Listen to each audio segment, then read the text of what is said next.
Hello guys, कैसे हैं आप लोग। अपनी कुर्सी की पेटी बांध लीजिए। चलिए सीधा एपिसोड स्टार्ट करते हैं। लिन कीहान शर्माते हुए जांग जुआन को प्यार से थोड़ा दूर करती है। शर्म के कारण बेचारी का चेहरा पूरा लाल हो चुका होता है। लिन कीहान जांग जुआन से कहती है, चलो ठीक है, यहाँ बैठ जाओ और अब कॉन्सर्ट सुनो। मैंने तुम्हारे लिए टिकट भी खरीदी थी, लेकिन तुम तो बहुत देर से आए हो। फिर शायद वो लोग बैठ चुके होते हैं और तभी जांग जुआन हंसते हुए अपने सूट से कुछ निकाल रहा होता है। मुझे तो लगता है कि शायद कोई डायमंड रिंग निकालकर किहान को पहनाएगा, लेकिन देखते हैं कि क्या सरप्राइज निकलता है। जांग जुआन लिन किहान से कहता है, वैसे क्या तुमने पहले यह नहीं कहा था कि तुम्हें मास्टर प्रोजेक्ट की ऑटोग्राफ वाली रिकॉर्डिंग चाहिए? मैं अभी उनसे मिला और उन्होंने मुझे 2 रिकॉर्डिंग दी है। अरे यार, मैंने तो सोचा था कि कोई अच्छी सी डायमंड रिंग होगी, लेकिन यह तो रिकॉर्डिंग निकली। जांग जुआन फिर से लिन के हाथ से कहता है, क्या तुम्हें यह रिकॉर्डिंग वाली सीडी चाहिए? और फिर ऐसा कहते हुए जांग जुआन अपने हाथ में साइन वाली सीडी निकालते हुए मुस्कुरा रहा होता है। अगले सीन में सीडी लेकर लिन किहान बहुत ही खुश हो जाती है। लिन किहान जांग जुआन से कहती है, हाँ बिल्कुल, मुझे यह चाहिए। जांग जुआन सोचता है, आखिरकार मैंने उसे देर से आने के बहाने इस सीढ़ी से बेवकूफ बना ही दिया। तुरंत ही मिशेल ये ऑटोग्राफ वाली सीढ़ी का सुनकर लिन किहान के पास आकर उस सीढ़ी को ध्यान से देखने लगती है। मिशेल किहान से कहती है, किहान, यह तो वास्तव में मास्टर पजेफ की ही लिखावट है। फिर मिशेल किहान से उस सीढ़ी को लेकर शक करते हुए जांग जुआन की तरफ देखकर इशारा करते हुए कहती है, जांग जुआन, मास्टर पजेफ इतनी आसानी से किसी के लिए भी रिकॉर्डिंग पर हस्ताक्षर नहीं करते हैं, तो आपको ये कैसे और कहाँ मिली? फिर जांग जुआन ने क्या जवाब दिया वो तो नहीं बताया जाता है, लेकिन स्टेज के पीछे का सीन दिखता है, जहाँ जांग जुआन का मैनेजर और मास्टर पजेफ खड़े होते हैं। देखने में ऐसा लग रहा है जैसे दुनिया के लिए मास्टर पजेफ और इस मैनेजर के लिए कोई मामूली नौकर हो, दोनों ऐसे खड़े होते हैं। अगले ही पल मास्टर पजेफ हाथ जोड़कर मैनेजर से कहता है, सर, क्या मैं उनसे एक बार और मिल सकता हूँ? क्या उनके द्वारा मुझे कुछ और एडवाइस मिलना संभव होगा? ये बात सुनकर तो मैं खुद चौंकी हुई हूँ कि यह व्यक्ति जांग जुआन से एडवाइस लेना चाहता है और सिर्फ एडवाइस लेने के लिए हाथ जोड़कर खड़ा है। तभी मैनेजर पजेफ से कहता है, आज बॉस ने तुमसे 2 ऑटोग्राफ वाली सीडी स्वीकार की है, जो तुम्हारे लिए जीवन भर खुद पर गर्व करने के लिए काफी है। अपनी क्षमता से अधिक काम अपने हाथ में मत लो। ऐसे तो कोई अपने नौकर को नीचा नहीं दिखाता, जैसे ये मैनेजर मास्टर पजेफ को दिखा रहा है। मैनेजर की यह बात सुनकर मास्टर पजेफ अपना सर झुकाकर माफी मांग रहा है, जैसे उससे बड़ी गलती हो गई हो। पजेफ मैनेजर से कहता है, हाँ सर, आप बिल्कुल ठीक कह रहे हैं। फिर सीन बदलता है और दूसरी तरफ सुबह की शुरुआत किंग परिवार अनाथालय से होती है। जांग जुआन इस बार शायद पहली बार सूट पहने हुए अनाथालय में आया होता है। सच में यह जांग जुआन सूट पहनकर स्टाइल में रहते हुए अमीर और पावरफुल इंसान लगता तो है। जांग जुआन सोचता है, मुझे नहीं पता कि अभी अनाथालय की स्थिति क्या है। उतने में वह छोटी बच्ची आकर जांग जुआन के पैरों से लग जाती है। वो बच्ची कहती है, ब्रदर जांग जुआन, यिन ने आपको बहुत मिस किया। दूसरी तरफ किन रूबी यही अनाथालय में बच्चों से घिरी हुई खड़ी होती है। उसने भी खूबसूरत ब्लैक ड्रेस पहनी हुई होती है और सामने जांग जुआन को देखकर थोड़ी चौंक जाती है। किनरू जांग जुआन से कहती है, ओह, आज आप यहाँ हैं?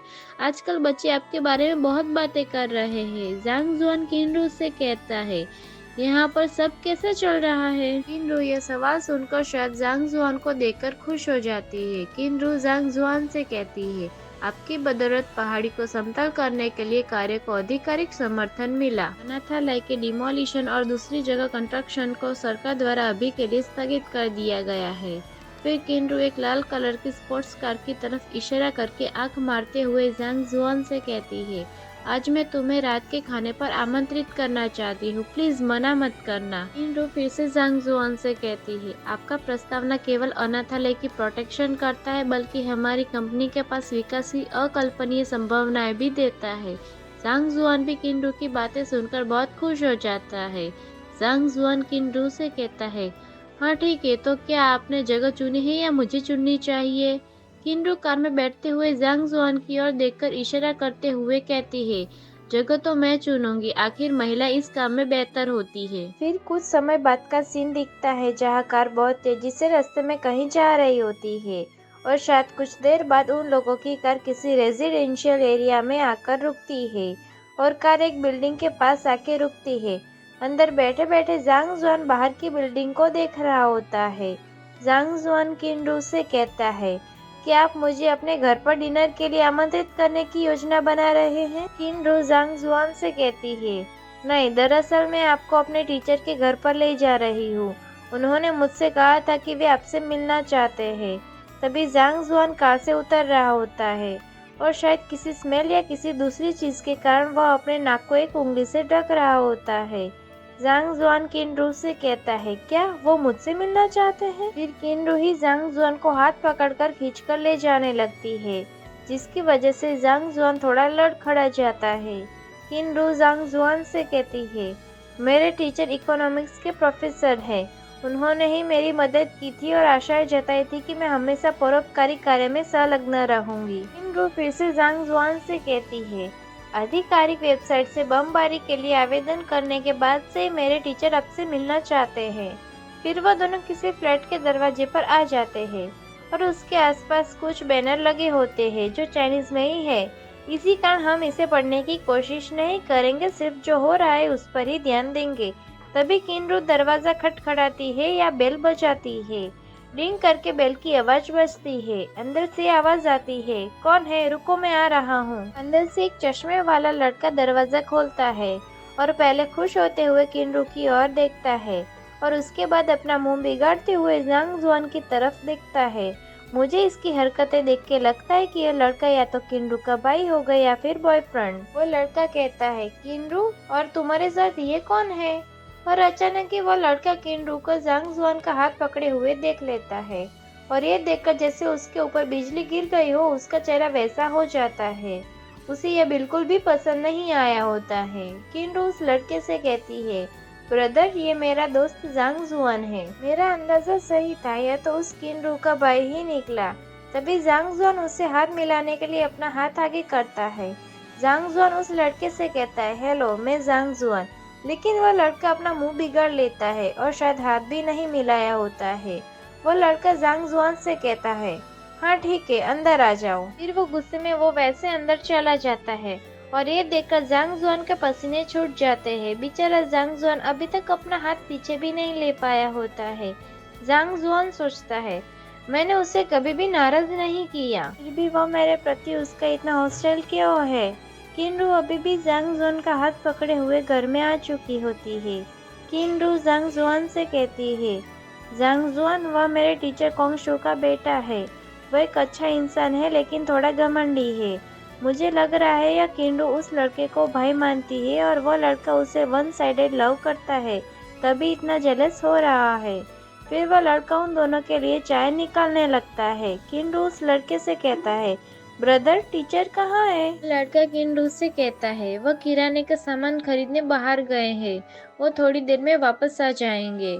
फिर शायद कुछ देर बाद वह लड़का अपना आईपैड दिखाकर खुश होते हुए कहता है, वैसे किनरू, मुझे हाल ही में एक ऐसा स्टॉक मिला है जिसमें अभी बहुत अच्छी तेजी देखने को मिल रही है और मुझे लगता है कि इसे खरीदना फायदेमंद रहेगा। फिर किनरू उससे आईपैड लेकर स्टॉक के बारे में फुल फोकस होकर देखने लगती है और फिर किनरू वो आईपैड लेके जांग जुआन को दिखाने लगती है। किनरू जांग जुआन से कहती है, सुनो जांग जुआन, इस स्टॉक के बारे में आपकी क्या राय है? फिर जांग जुआन बिना आईपैड देखे ही अपना सिर नामे हिलाते हुए कहता है, शेर तो बस एक मजाक है, अगर आपने इसमें निवेश किया तो 2 दिन के अंदर सब कुछ खत्म हो जाएगा।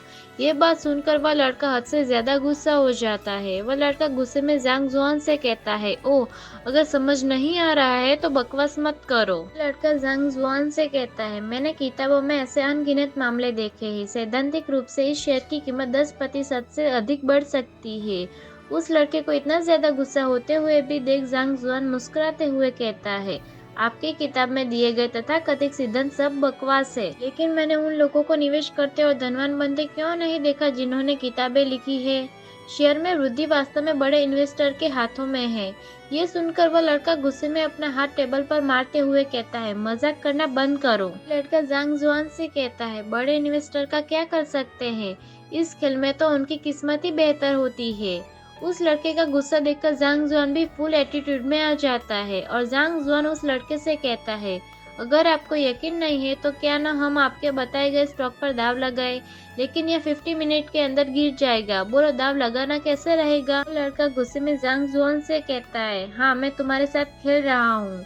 अगर मैं जीत गया तो मैं चाहता हूँ कि तुम किन्नू को अपनी जिंदगी में फिर कभी ना देखो। जांग जुआन मुस्कुराते हुए उस लड़के से कहता है, ठीक है, लेकिन अगर आप हार गए तो क्या होगा। वह लड़का जांग जुआन से कहता है, मैं इसे आप पर छोड़ता हूँ, आप जो चाहे वो करवा सकते हैं। आज का अपना सफर यहीं तक का था। अब फिर मिलेंगे नेक्स्ट एपिसोड के साथ। Thanks for watching our videos. Please like and subscribe guys.